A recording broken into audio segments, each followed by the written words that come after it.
Hello ladies and gentlemen, those in between, welcome to my YouTube channel. My name is Everett, and for today's video, we're going to be reacting to another Roel Carino's video. Bali 2.5 po yun, okay? 2.5. Meron pa tayong online request naman from Dalisay Felicierta. Sino naman yan? For Roel naman. Wow. Ah, ibang Roel. How soon? Yan. How soon? Ala, Roel. Hindi naman dito ka lang muna. Ay, gaga. Sorry guys. How soon, Roel? Sorry about that. Okay. Wait a moment, what's going on with my camera? Wow. Ian Red, wag naman ganyan. Hindi ako papayag na joke lang naman yan, so I understand. Anyway. Roel naman daw. Ah, ibang Roel. How soon? Yan. How soon? Ala, Roel. Hindi naman dito ka lang muna. How soon? How soon by Roel? Matt Monroe? How soon? How soon? Ano na, Deborah? Alam mo kata yan eh. Yeah. Lo. Okay, wait a moment. I remember now very clearly. I remember making a reaction video to Roel Carino singing this song, How Soon by Matt Monroe at a benefit show, if I'm not mistaken. Ano ba nangyari sa camera ko? Hey, camera. Tumidilim. So, as I was saying, I remember making a reaction video to Roel Carino performing this song at a benefit show.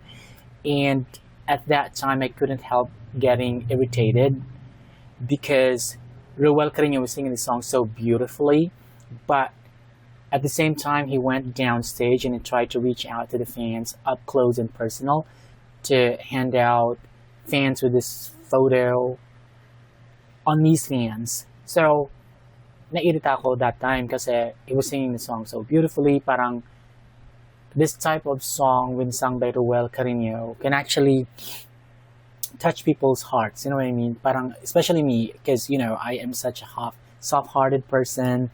I'm easily moved to tears. In short, mababa talaga yung luha ko. So, I'm not expecting this performance to be serious because we've got comedians sitting in the back, lalo na si Jose.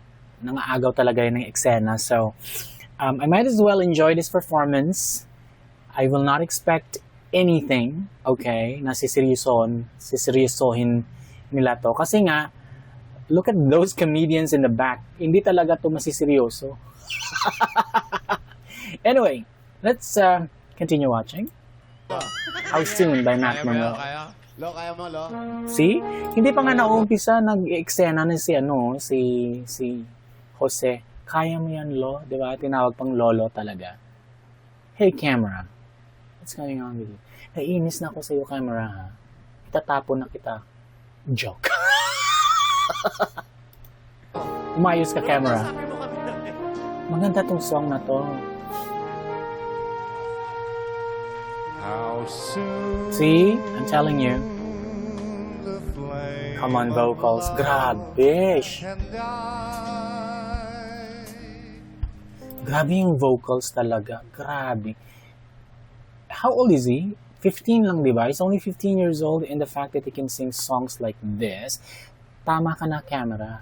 Bigla siyang lumidilim. Hindi ko alam bakit. Nainis na ako sa iyo, camera. Itatapon na kita mamaya. No, as I was saying, guys, grabe, sobrang match na match yung song na to sa voice quality ni Roel. 15 years old singing this type of song, that is crazy. How soon good night becomes goodbye. Grabe yung tawa ni Paulo sa ano. Bakit kayo natatawa?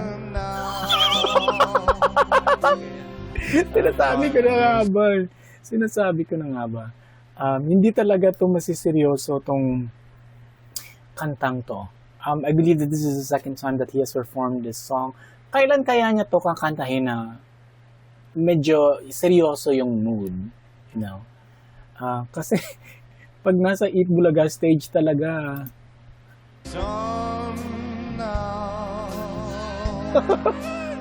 Mga agaw din na eksena si Jose, no? Ayaw patalo. Seems out of tune. Galing.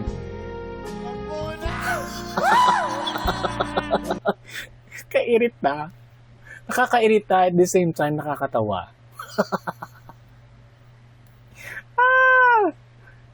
My God. Minus these funny gestures and behaviors in the background, Roel Carreño's voice sounds smooth, controlled, and expressive. And I love that it fits the romantic mood of the song. Magsiayos nga kayo. Hindi talaga masiseryoso pag nandyan yung mga komedyante sa... Change of heart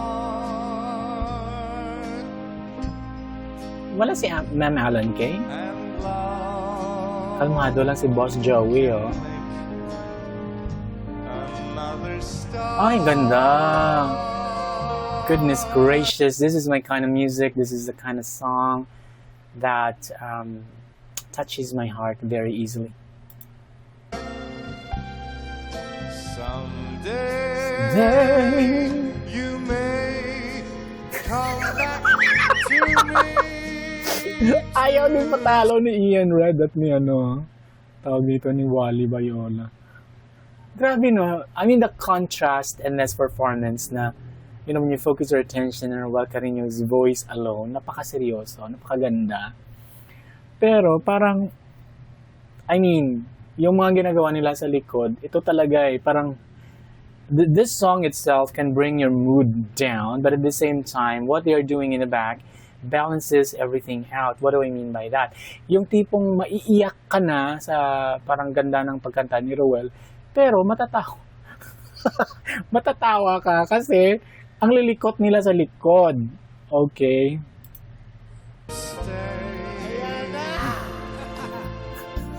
But who can say how soon? Okay, guys, I gotta be completely honest, and you guys, alam nyo to. Minsan, naiirita din ako kay tama ba yung word na irritate? Parang kasi si Jose talaga, he's a very funny guy. Pero minsan talaga, he has a tendency towards stealing the thunder. Yung, alam mo, yung nangaagaw siya ng eksena. But I'm not complaining about it kasi komedyante din naman sa. Pero sana lang, pag anyway, tapusin na natin to. Next week. Next week. Thank you, Roel. Alright guys, what do you think of this performance? Did you guys have fun? Nasiyahan ba kayo? Ano? But on a serious note, guys, really, this is from the bottom of my heart.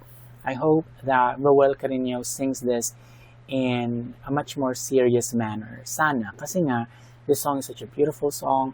I've already said this before.